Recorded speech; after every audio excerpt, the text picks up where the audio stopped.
روشنی کی وارث۔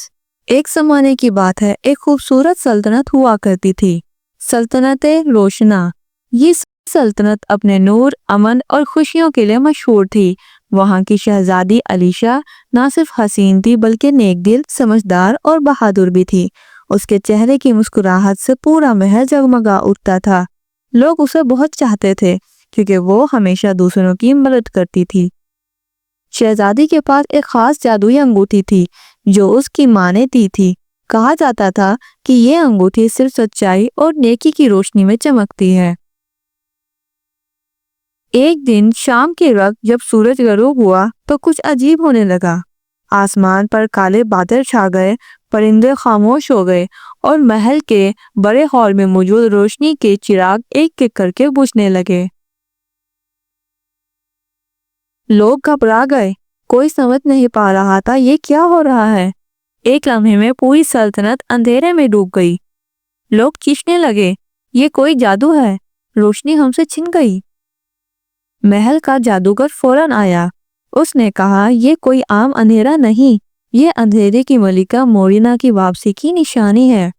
سب لوگ چونک گئے کیونکہ برسوں پہلے ایک ایسی ہی رات میں مورینا نے سلطنت پر حملہ کیا تھا، مگر اس وقت ایک بوڑھے پادری نے اپنی طاقت سے اسے جادو کی زنجیروں میں قید کر دیا تھا۔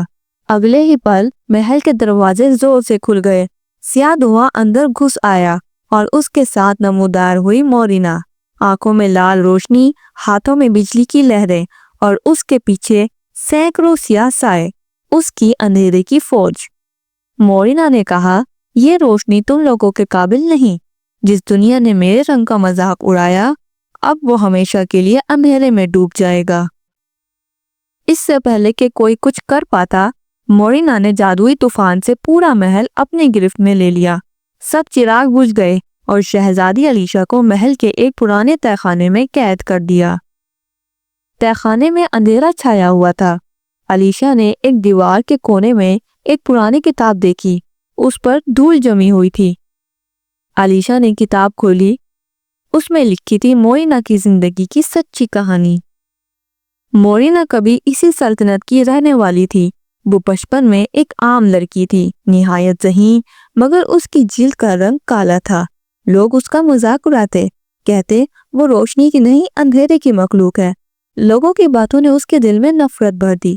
ایک دن وہ سلطنت چھوڑ کر چلی گئی اور جنگلوں میں، غاروں میں کالا جادو سیکھنے لگی۔ سالوں بعد وہ واپس آئی، اندھیرے کی ملکہ بن کر، چہرہ نقاب میں چھپائے، اور اس کا دل صرف بدلے کی آگ سے بھرا ہوا تھا۔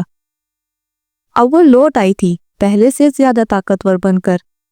اسے پڑھ کر علیشہ کے دل میں ہمدردی جاگ اٹھی۔ اس نے کہا مورینا کبھی ایک مظلوم بچی تھی، شاید ابھی بھی اس کے دل میں روشنی کی کوئی کرن باقی ہو۔ علیشہ نے ہمت جمع کی اور مورینا سے ملنے کی اجازت مانگی۔ مورینا نے کہا تم قید میں ہو، پھر بھی مجھ سے ملنا چاہتی ہو؟ علیشہ نے کہا ہاں، کیونکہ میں تمہیں سمجھنا چاہتی ہوں، لڑنا نہیں۔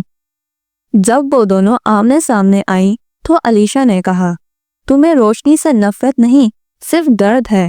لوگوں نے تمہیں تکلیف دی، مگر تم خود بھی کبھی روشنی کی چاہت رکھتی تھی، ہے نا؟ مورینا کے چہرے پر لمحے بھر کو خاموشی چھا گئی۔ علیشہ نے اپنی جادوئی انگوٹھی اٹھائی اور اچانک ایک روشنی پھیلنے لگی۔ اس روشنی میں مورینا نے اپنا بچپن دیکھا، جب وہ روشنی کے پیچھے بھاگتی تھی، مسکراتی تھی اور خواب دیکھتی تھی۔ اچانک اس کی آنکھوں سے آنسو بہنے لگے، اندھیرے کی فوج کی چیخیں سنائی دی اور وہ دھواں بن کر غائب ہو گئی۔ مورینا کے دل سے نفرت کا بوجھ ہلکا ہوا اور وہ ہوا میں بکھرتی روشنی کے ساتھ غائب ہو گئی۔ علیشہ جب محل سے باہر نکلی تو آسمان دوبارہ روشن ہو چکا تھا۔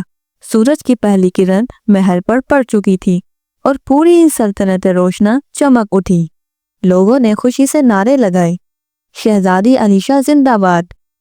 علیشہ نے مسکرا کر کہا اندھیرے کو ختم کرنے کا سب سے آسان طریقہ ہے کسی ایک کے دل میں روشنی جلانا، اور یوں روشنا کی کہانی پھر سے امید کی داستان بن گئی۔